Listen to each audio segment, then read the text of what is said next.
महाभारत के विनाशकारी युद्ध की नींव केवल कुरुवंश के आपसी द्वेष या सत्ता के लालच पर नहीं टिकी थी, बल्कि इसके पीछे युगों पुरानी एक ऐसी इच्छा थी जिसने नियति के पहिए को घुमा दिया था।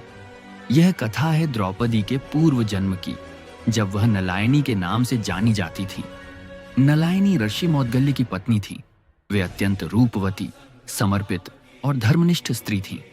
उनके पति ऋषि मौद्गल्य परम तपस्वी थे, किंतु एक कठिन परीक्षा के रूप में वे कुष्ठ रोग से ग्रस्त थे और उनका स्वभाव अत्यंत क्रोधी था। ग्रंथों में उल्लेख मिलता है कि नलायनी ने अपने पति की ऐसी निस्वार्थ सेवा की जिसकी मिसाल देवताओं के पास भी नहीं थी।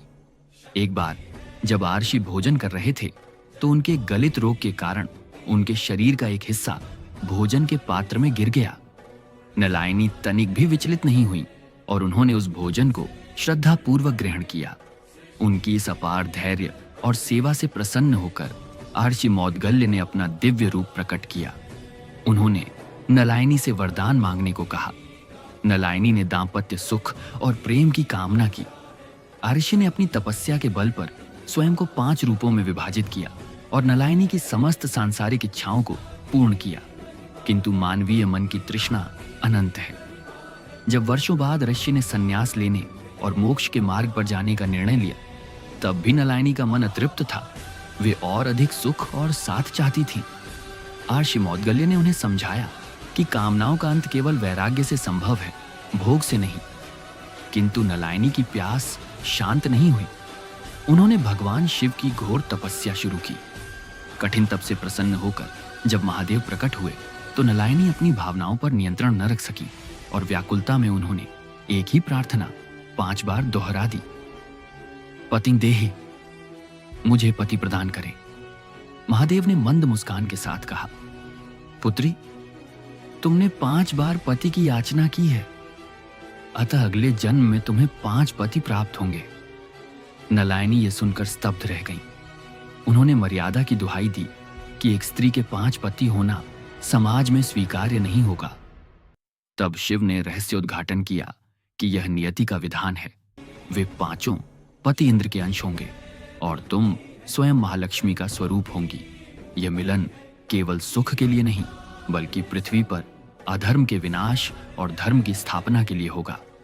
यही नलायनी अगले जन्म में राजा द्रुपद के यज्ञ कुंड की अग्नि से द्रौपदी बनकर प्रकट हुई। वे कोई साधारण कन्या नहीं, बल्कि प्रतिशोध और न्याय की अग्नि का अवतार थी।